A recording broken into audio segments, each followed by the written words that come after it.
नमस्कार साथियों, हमने खान सर की सामान्य ज्ञान पॉकेट जी के बुक के बारे में 9 वीडियो तक पढ़ लिया था, जिसमें हम भारत के संविधान पढ़ रहे थे।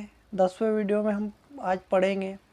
अगर वीडियो आपको अच्छा लगे तो चैनल को सब्सक्राइब करिएगा और लाइक करिएगा और शेयर करिएगा, ताकि ऐसे वीडियो के फॉर्म में हम पूरी बुक आपको रिवीजन करा देंगे और यहाँ से एक भी क्वेश्चन बाहर नहीं जाएगा। तो आज के वीडियो में हम बात करते हैं संघीय कार्यपालिका के बारे में। तो संविधान के भाग 5 के अध्याय 1 में अनुच्छेद 52 से लगाकर 78 तक संघीय कार्यपालिका का उल्लेख है। कार्यपालिका सरकार का दूसरा महत्वपूर्ण अंग है, जिसका मुख्य कार्य व्यवस्थापिका द्वारा निर्मित कानूनों को क्रियान्वित करना और शासन का संचालन करना है। हमारे यहाँ संसदीय शासन है। संसदीय शासन प्रणाली में कार्यपालिका के 2 प्रधान होते हैं। पहला है संवैधानिक प्रधान, से डे ज्योर बोलते हैं। दूसरा है वास्तविक प्रधान। इस प्रकार संघीय कार्यपालिका का संवैधानिक एवं नाम मात्र का प्रधान राष्ट्रपति तथा वास्तविक प्रधान प्रधानमंत्री एवं उसका मंत्रिपरिषद होती है। मतलब यहाँ पे ये कहना चाहते हैं कि राष्ट्रपति को नाम मात्र की शक्तियाँ दी जाती है, जो शक्तियाँ होती है वो प्रधानमंत्री व मंत्रिपरिषद में निहित होती है। संवैधानिक कार्यपालिका के अंतर्गत देश के मुख्य रूप से राष्ट्रपति और उपराष्ट्रपति और महान्यायवादी शामिल होते हैं। अगर हम राष्ट्रपति की बात करें तो ये बहुत ही इम्पोर्टेंट है। यहाँ से क्वेश्चन बहुत बार बने दोस्तों, तो इसको बहुत ही ध्यान से पढ़ना। अध्याय 1 कार्यपालिका राष्ट्रपति, उपराष्ट्रपति, प्रधानमंत्री एवं मंत्रिपरिषद से मिलकर बनती है। अनुच्छेद 52 की बात करें तो इसमें हम भारत का राष्ट्रपति होगा और अनुच्छेद 53 में संघ की कार्यपालिका शक्तियाँ राष्ट्रपति में निहित होगी। और अनुच्छेद 54 की बात करें तो राष्ट्रपति का निर्वाचन, अनुच्छेद 54 सीधे क्वेश्चन आते हैं दोस्तों कि राष्ट्रपति का निर्वाचन कौन से अनुच्छेद से होता है, तो अनुच्छेद 54 ये आपको सीधे बताना है। अनुच्छेद 55 की बात करें तो राष्ट्रपति के निर्वाचन की रीति या विधि महान्यायवादी। और अनुच्छेद 56 में राष्ट्रपति की पद अवधि व कार्यकाल के बारे में दिया है, जैसे 35 साल से लगाकर 65 साल तक रहता है, 5 साल का कार्यकाल रहता है राष्ट्रपति का, ऐसा कुछ रहता है। और अनुच्छेद 57 में पुनः निर्वाचन के लिए पात्रता दी गई है। अनुच्छेद 58 की बात करें तो राष्ट्रपति निर्वाचित होने के लिए अर्हता है। और अनुच्छेद 59 की बात करें तो राष्ट्रपति पद के लिए शर्तें दी गई है।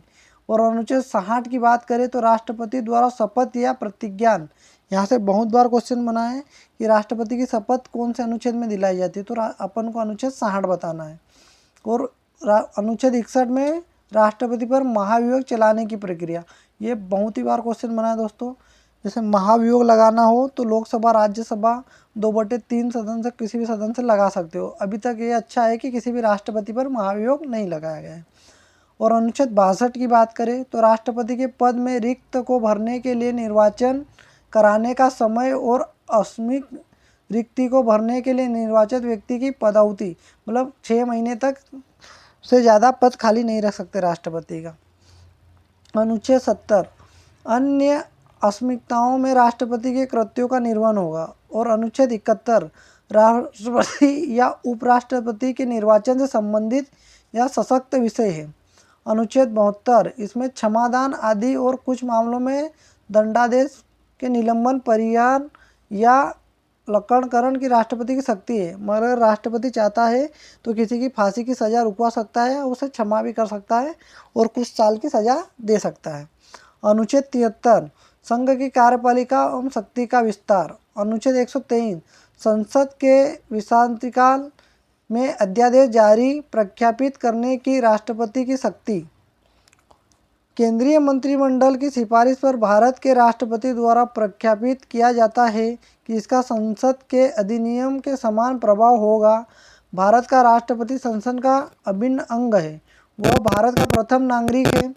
अगर ये क्वेश्चन बहुत बार अगर प्रथम नागरिक पूछे तो राष्ट्रपति आपको बताना है। राष्ट्रपति तीनों सेनाओं का सर्वोच्च सेनापति भी होता है।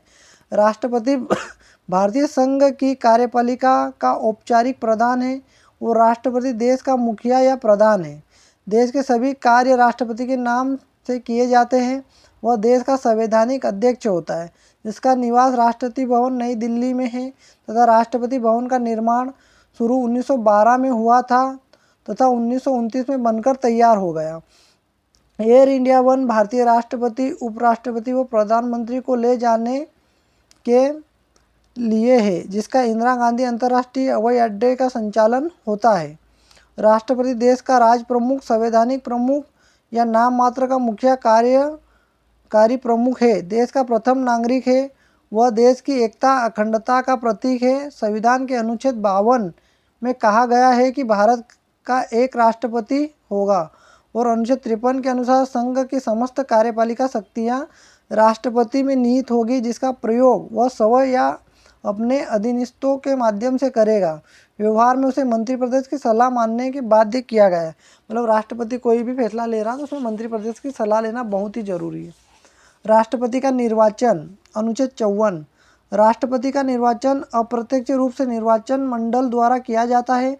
निर्वाचन मंडल में लोकसभा, राज्यसभा और राज्यों के विधानसभाओं के निर्वाचित सदस्य शामिल होते हैं।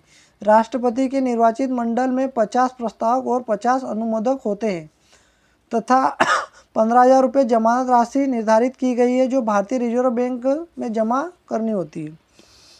निर्वाचन की विधि, अनुच्छेद 55 में राष्ट्रपति का निर्वाचन अप्रत्यक्ष रूप से अनुपातिक प्रतिनिधित्व पद्धति के अनुसार एकल संक्रमणित मत प्रणाली द्वारा गुप्त मतदान से होता है। राष्ट्रपति के निर्वाचन में विभिन्न राज्यों का समान प्रतिनिधित्व होना चाहिए तथा संघ व राज्यों के साथ समानता होनी चाहिए। इसलिए संसद के सदस्यों के मत मूल्य का योग विधानसभाओं के सदस्यों के मत मूल्य के योग के बराबर होता है। राज्यों के बीच एकरूपता प्राप्त करने तथा संघ एवं राज्यों के मध्य समतुल्य प्राप्त करने के लिए विधायक एवं सांसदों का मत निकाला जाता है। विधानसभा के सदस्यों का मूल विधानसभा सदस्य एमएलए का मत मूल्य निकालने के लिए उस राज्य की जनसंख्या को राज्य के विधानसभाओं में निर्वाचित होने वाले सदस्यों की संख्या से भाग देते हैं और प्राप्त भागफल को 1000 से भाग देते हैं। पहला है एक विधायक का मत मूल्य। राज्य की जनसंख्या 1971 बटे राज्य से निर्वाचित होने वाले विधायक गुणित 1/1000।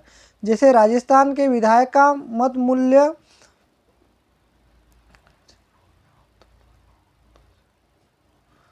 2,57,65,806/200 गुणित 1/1000 जनसंख्या।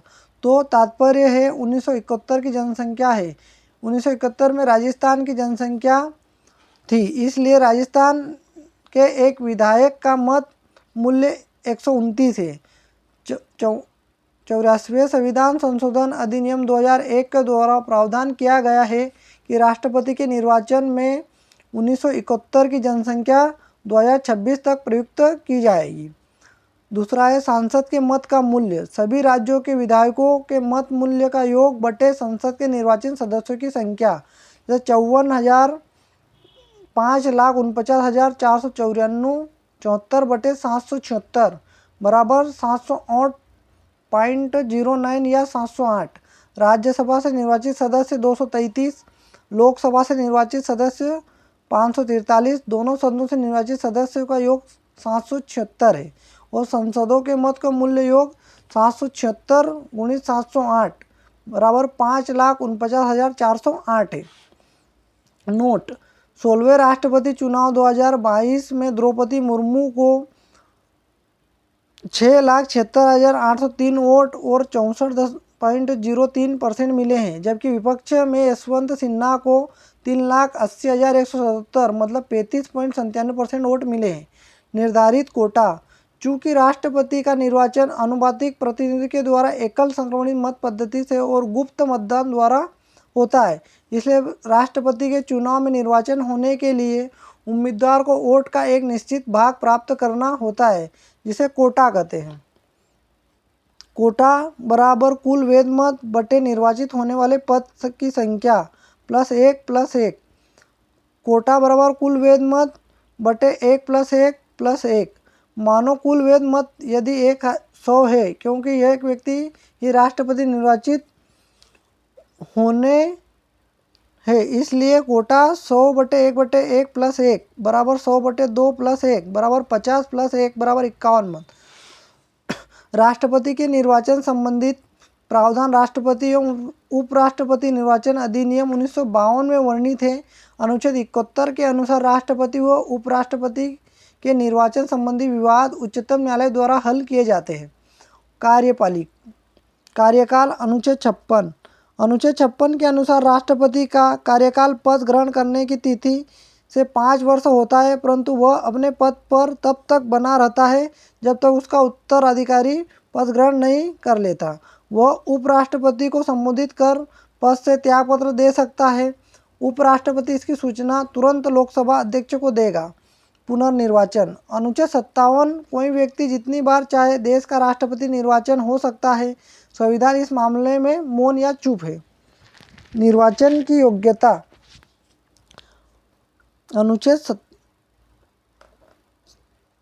संविधान के अनुच्छेद 58 के अनुसार राष्ट्रपति निर्वाचन होने के लिए निम्नलिखित योग्यता होनी चाहिए।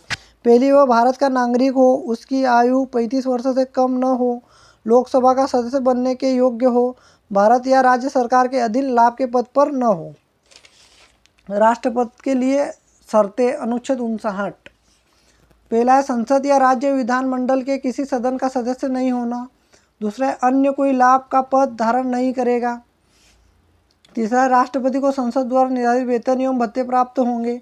चौथा है कार्यकाल के दौरान वेतन भत्ते में कटौती नहीं होगी। वेतन भत्ते एवं पेंशन राष्ट्रपति का वर्तमान वेतन 5 लाख रुपये मासिक है और राष्ट्रपति के वेतन एवं भत्ते भारत की संचित निधि से दिए जाते हैं। ये वेतन आयकर से मुक्त होता है। अवकाश ग्रहण के बाद भी राष्ट्रपति को 1.5 लाख रुपये प्रति माह पेंशन मिलता है। शपथ अनुच्छेद 60। राष्ट्रपति के उच्चतम न्यायालय के मुख्य न्यायाधीश द्वारा या उसकी अनुपस्थिति में वरिष्ठ न्यायाधीश द्वारा संविधान के संरक्षण, प्रतिरक्षण व परीक्षण की शपथ दिलाई जाती है। वह भारत की जनता की सेवा और कल्याण में निरत रहने और श्रद्धापूर्वक राष्ट्रपति पद का कार्य पालन करने की शपथ लेता है।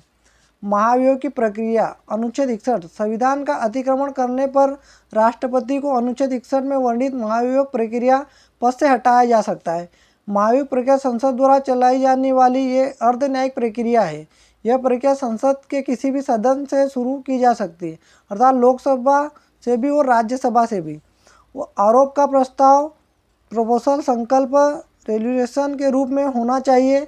प्रक्रिया शुरू होने के 14 दिन पूर्व राष्ट्रपति को लिखित सूचना दी जानी चाहिए। सुनवाई में राष्ट्रपति स्वयं उपस्थित हो सकता है या अपना प्रतिनिधि भी भेज सकता है। संविधान के अतिक्रमण का प्रस्ताव 1/4 सदस्यों द्वारा रखा जाता है और हस्ताक्षरित है, फिर उसकी जांच की जाती है। यदि जांच में लगाए गए दोष सही पाए जाते और यदि पहला सदन इस प्रस्ताव को 2/3 बहुमत से पारित कर देता है तो उसे दूसरे सदन में भेज दिया जाता है। यदि दूसरा सदन भी लगाए गए दोषों को सही पता है और 2/3 बहुमत से प्रस्ताव पारित कर देता है तो राष्ट्रपति को प्रस्ताव पारित करने की तिथि से पद से हटना पड़ता है। अभी तक किसी भी राष्ट्रपति पर महाभियोग नहीं लगाया गया है।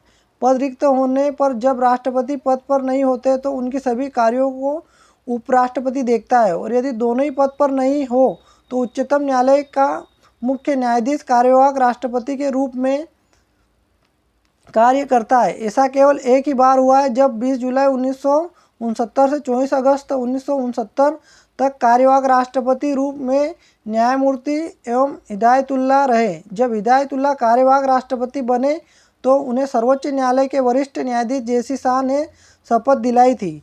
और निर्वाचन संबंधित विवाद अनुच्छेद 71। राष्ट्रपति के निर्वाचन संबंधित विवादों को केवल उच्चतम न्यायालय द्वारा ही हल किया जा सकता है। राष्ट्रपति क्रम पहला है डॉक्टर राजेंद्र प्रसाद, 1952 में स्वतंत्र भारत के प्रथम राष्ट्रपति बने थे। दूसरे डॉक्टर राजेंद्र प्रसाद 1957 में दूसरी बार राष्ट्रपति। इस बार सर्वाधिक जीत 99% वोट के साथ वह सर्वाधिक कार्यकाल रहा है। तीसरा है डॉक्टर सर्वपल्ली राधाकृष्णन, 1962 में यह भारत के प्रथम उप प्रधानमंत्री थे। डॉक्टर जाकिर हुसैन, 1967 में यह प्रथम मुस्लिम समुदाय के राष्ट्रपति थे। पद पर रहते हुए मृत्यु वाले पहले प्रथम राष्ट्रपति थे। वह न्यूनतम कार्यकाल रहा है। पांचवा वीवी गिरी, 1969 में यह भारत के प्रथम कार्यवाहक राष्ट्रपति थे, परंतु चुनाव जीतकर राष्ट्रपति बने। इन्होंने कांग्रेस प्रत्याशी नीलम संजीव रेड्डी को हराया था। न्यायमूर्ति एवं हिदायतुल्ला एकमात्र सर्वोच्च न्यायालय के मुख्य न्यायाधीश कार्यवाहक राष्ट्रपति बने। वीवी गिरी 1969 से 74 में केंद्रीय श्रम मंत्री भी रहे। छठा है फ़खरुद्दीन अली मोहम्मद 1974 में इनके समय पर राष्ट्रपति आपातकाल लगा। यह सबसे कम कार्यकाल वाले राष्ट्रपति, इनकी भी पद पर रहते हुए मृत्यु हुई। प्रथम डॉक्टर जाकिर हुसैन है। सातवां एन संजीव रेड्डी 1977 से 82 तक एकमात्र निर्वारोधक चुने गए राष्ट्रपति। रेड्डी 6वीं लोकसभा के अध्यक्ष भी रहे। नोट: फ़खरुद्दीन मोहम्मद की मृत्यु पश्चात भारत के उपराष्ट्रपति बी जत्ती को कार्यवाहक राष्ट्रपति बनाया गया था। आठवां ज्ञानी जेल सिंह 1982-87 यह पंजाब के पूर्व मुख्यमंत्री भी रहे। ऑपरेशन ब्लू स्टार इन्हीं के समय हुआ था। इंदिरा गांधी की हत्या इन्हीं के कार्यकाल के दौरान हुई थी। इन्होंने भारतीय डाकघर संशोधन विधेयक 1986 पर पॉकेट वीटो के उपयोग किया था। यह प्रथम सिख राष्ट्रपति थे। 9वां आर वेंकटरमणी 1987 से 92 तक थे। यह एलपीजी सुधार के समय थे।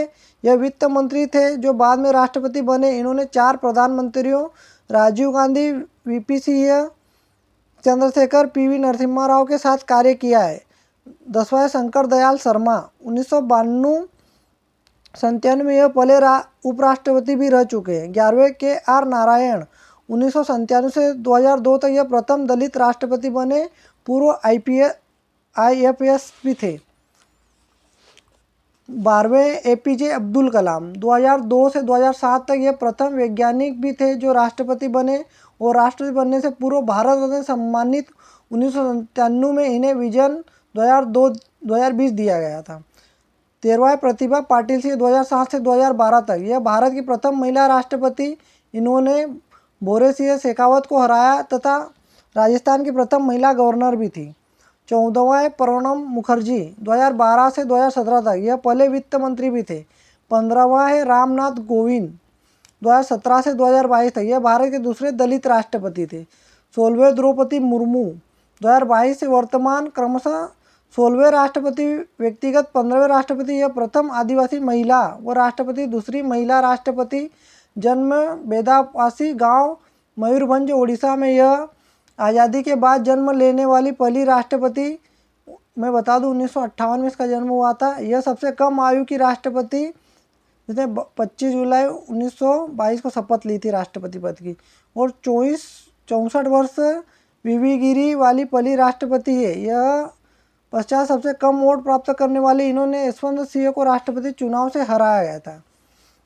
धन्यवाद दोस्तों। नेक्स्ट वीडियो में मिलेंगे जिसमें पढ़ेंगे हम राष्ट्रपति की शक्तियों के बारे में। अगर वीडियो अच्छा लगे तो चैनल को सब्सक्राइब करिएगा और लाइक करिएगा और शेयर करिएगा ताकि ऐसे ही वीडियो हम बनाते रहे। पूरी खान सर की पॉकेट जीके बुक का रिवीजन कराएंगे आपको और यहाँ से एक भी क्वेश्चन बाहर नहीं जाएगा। अगर ये वीडियो देख लिए तो आपको बहुत ही बेनिफिट होगा और आप कोई से भी एग्ज़ाम देना इसमें फ़ायदा ही होगा आपको। जय हिंद, जय भारत साथियों।